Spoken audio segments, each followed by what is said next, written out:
पिछले हफ्ते एक दोस्त से मिलने के बाद समझ में आया कि ये जो आइडेंटिटी डेट जिसे हम पकड़ कर बैठ लेते हैं ना, हमारी ग्रोथ को बहुत बुरी तरीके से रोकता है। आइडेंटिटी डेट का सिंपल सा मतलब ये चीज़ है कि जैसे हम अपने रोल्स, हैबिट्स, लोग हमारे बारे में क्या सोचते हैं, इस सब के ट्रैप में फंस के रह जाते हैं। और जितना ज़्यादा हम इसको पकड़ लेते हैं ना, उतना ज़्यादा ये हमारी ग्रोथ को रोकता है। और ये एक किस्म का इमोशनल बर्डन है जो हम अपने ऊपर डालते हैं, और सिर्फ इसी वजह से हम बहुत बड़ी बड़ी अपॉर्चुनिटीज़ को मिस कर जाते हैं। तो असल में ये होता क्या है, जब आप अपने आप से बोलते हो कि लोग मुझे ऐसे ही जानते हैं, यानी कि आपकी हॉबीज़, आपके प्रोफेशंस, आपकी हैबिट्स, आपके एटीट्यूड का एक लेबल है, जब आप उन लेबल्स में फंस के रह जाते हो, that is called identity date.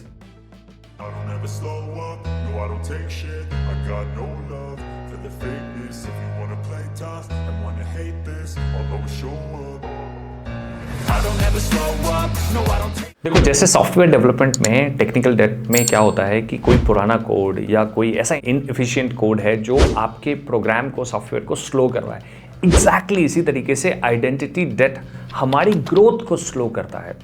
जब आप अपने आप से बोलते हैं ना कि लोग मुझे ऐसे ही जानते हैं, ऐसे ही जानते हैं, यानी कि आप लोगों के दिए हुए लेबल्स को बहुत सीरियसली ले लिए हो, आप अपने रोल्स में, आप एटीट्यूड्स में, हैबिट्स में फंस के रह गए हो।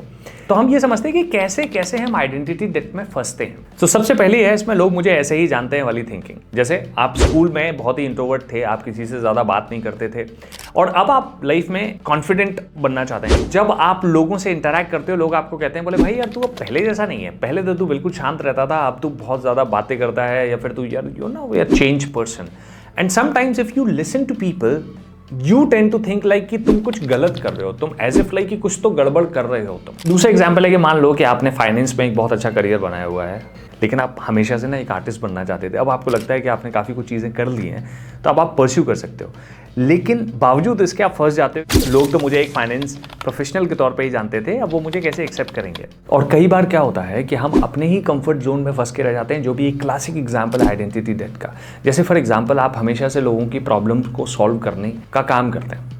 लोग हमेशा आपको मदद के लिए आते हैं, लोग बोलते हैं कि यार ये प्रॉब्लम हुआ है, इसको कैसे सॉल्व करना है। अब किसी मोमेंट पे लाइफ में आपको मदद की ज़रूरत है। अब आप ये नहीं सोच पा रहे हो कि मुझे किससे मदद मांगनी चाहिए, क्योंकि आपको ऐसा लग रहा है कि अगर आपने मदद मांगने के लिए किसी के पास गए तो उसे लगेगा कि आप एक वीक पर्सन हो। Asking for help is not a weakness, but that's not what you think. You think because of that identity जो आपने अपने साथ रखी हुई है। So friends, I need to ask you for a favour. If you like my content, please subscribe to the channel. Thank you. दूसरी चीज़ है कि यार ये मेंटली बहुत ड्रेनिंग होता है, क्योंकि आप ना अपने ही उन हैबिट्स में, उन आइडेंटिटीज़ में कि यार भाई ये प्रॉब्लम सॉल्वर है, ये फाइनेंस का बंदा है, इसका बंदा है, उसका बंदा है, ये ऐसा काम करता है, ये शांत रहता है, या जो भी आपकी आइडेंटिटी है, उसमें आप इतने इमोशनली एग्जॉस्ट हो जाते हो, क्योंकि अब आपसे हो नहीं रहा है, लेकिन आप सिर्फ इसलिए बोझा ढो रहे हो कि लोग आपको वैसे ही जानते हैं। और इन सब के चक्कर में जो तीसरा नुकसान हमारा होता है ना, वो हमारा सेल्फ डाउट बढ़ता है। आप अंदर से आपको पता है कि आप वो नहीं हो जो आप दिखा रहे हो लोगों को, या लोग जैसा आपको समझ रहे हैं। और जब भी कोई नई पॉसिबिलिटीज़ या अपॉर्चुनिटीज़ आपके सामने आती हैं, तब आप ट्रस्ट भी नहीं कर पाते कि यार ये क्या वाकई में मैं ये कर पाऊंगा या नहीं कर पाऊंगा, क्योंकि आपका दिमाग में एक तरह की पोलैरिटी आ गई है।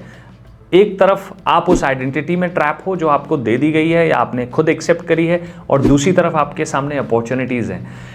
इन दोनों के केस में आप सेल्फ डाउट में आते हो कि यार मैं किस तरफ जाऊं, मेरे लिए सही क्या होगा। और चौथी चीज जो होती है ना, आप एक किस्म का नाटक करने लग जाते हो, आप फेक करने लग जाते हो अपनी फीलिंग्स को। पहले मजा आता था म्यूजिक में, अब मजा नहीं आता है। और आप किसी कॉन्सर्ट में जाके बैठे हो, लोग कह रहे हैं कि बोला आपको तो बहुत ही अच्छा लगा होगा, समझ में आया होगा, तो आप फेक कर रहे हो कि हाँ बहुत अच्छा था, ये था वो था। विच मीन्स कि हम जो अपनी नेचुरल फीलिंग्स हैं उस मोमेंट में हम उसको सप्रेस करते हैं, और फेक फीलिंग्स को ही लोगों के सामने लेके आ रहे हैं। और ये सप्रेशन किसी न किसी दिन बहुत बुरी तरीके से या तो फटता है, और नहीं तो ये हमारे अपने अंदर एक इमोशनल घाव जरूर करता है। अब बात करते हैं कि कैसे निकले इस आइडेंटिटी डेट से। सबसे पहली जो चीज़ है ना, अपने बिलीव्स को रीवैल्यूएट करने की ज़रूरत है। रीवैल्यूएट करने का मतलब है कि आप जो कुछ अपने बारे में मान चुके हैं, तो उसको थोड़ा सा आपको दोबारा सोचना पड़ेगा, और पुराने लेबल्स को छोड़ना सीखो। पुराने लेबल्स को छोड़ना इसलिए भी ज़रूरी होता है कि कई बार क्या हमारी लाइफ ना पूरी तरीके से ट्रैप होकर रह जाती है उन्हीं लेबल्स में जो हमने अपने आप को दे दिए या लोगों ने दे दिए। मुझे लगता है ये टाइम है जब आपको अपनी स्टोरी दोबारा लिखने की ज़रूरत है। अपनी स्टोरी दोबारा लिखने से मतलब ये चीज़ है कि you are now changing the character that you are.